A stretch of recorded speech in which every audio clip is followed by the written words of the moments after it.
Le bonheur ne dépend pas de ce que vous êtes ou de ce que vous possédez, mais uniquement de ce que vous pensez. Le bonheur ne réside pas dans les circonstances extérieures, mais dans notre manière de percevoir et de réagir à ces circonstances. Voici une analyse et un développement autour de cette idée. Le bonheur n'est pas lié à l'avoir ni à l'apparence. Illusion du bonheur matériel.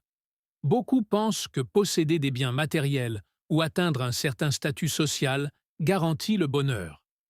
Pourtant, de nombreuses personnes fortunées ou reconnues ne sont pas heureuses, car leur satisfaction est éphémère.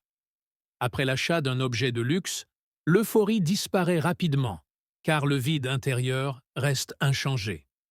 Le piège de l'identité sociale. Ce que l'on est aux yeux des autres, profession, réputation, peut devenir une quête sans fin si cela ne correspond pas à ses valeurs profondes. Le pouvoir des pensées. La pensée comme clé du bonheur. Ce que nous pensons influence directement notre état émotionnel.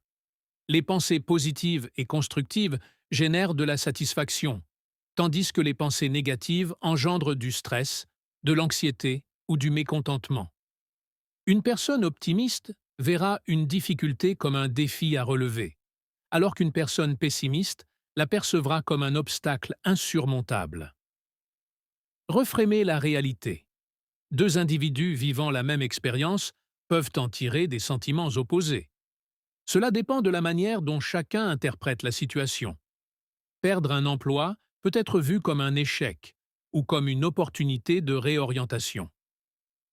Le bonheur comme état d'esprit. Appréciation de l'instant présent.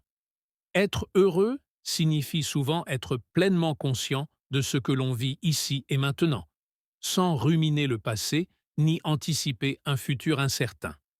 Ce sont nos pensées, focalisées sur la gratitude ou l'acceptation, qui nous permettent d'apprécier l'instant. Une promenade dans la nature peut sembler banale si on est distrait, mais devenir une source de bonheur profond si on s'émerveille des détails, les arbres, le chant des oiseaux.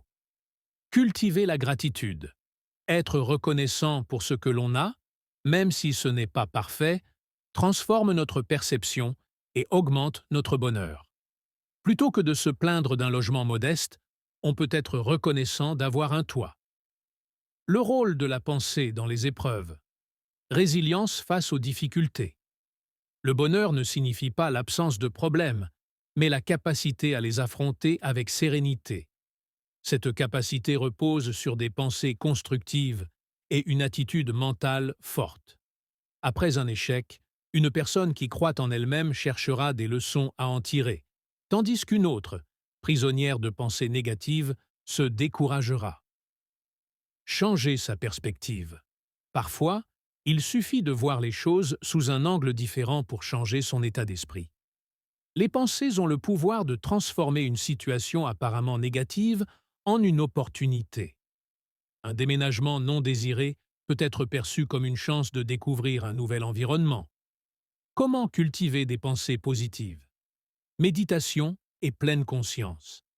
Ces pratiques aident à observer et à calmer le flux de pensées négatives, permettant ainsi de se reconnecter à soi-même et de favoriser des pensées apaisantes. Éducation mentale. Remplacer des croyances limitantes. Je ne mérite pas d'être heureux par des affirmations positives. Je mérite le bonheur et je suis capable de l'atteindre. Entourage inspirant. S'entourer de personnes bienveillantes et positives peut influencer nos pensées et notre perception de la vie. Cette citation met en lumière une leçon importante. Le bonheur n'est pas conditionné par des éléments extérieurs, mais par la manière dont nous les percevons et les interprétons. Cultiver des pensées positives, vivre dans la gratitude et adopter une perspective constructive permettent de découvrir que le bonheur est une richesse intérieure, accessible à tous, indépendamment des circonstances. En somme, nous ne pouvons pas toujours contrôler ce qui nous arrive, mais nous pouvons toujours choisir comment y répondre.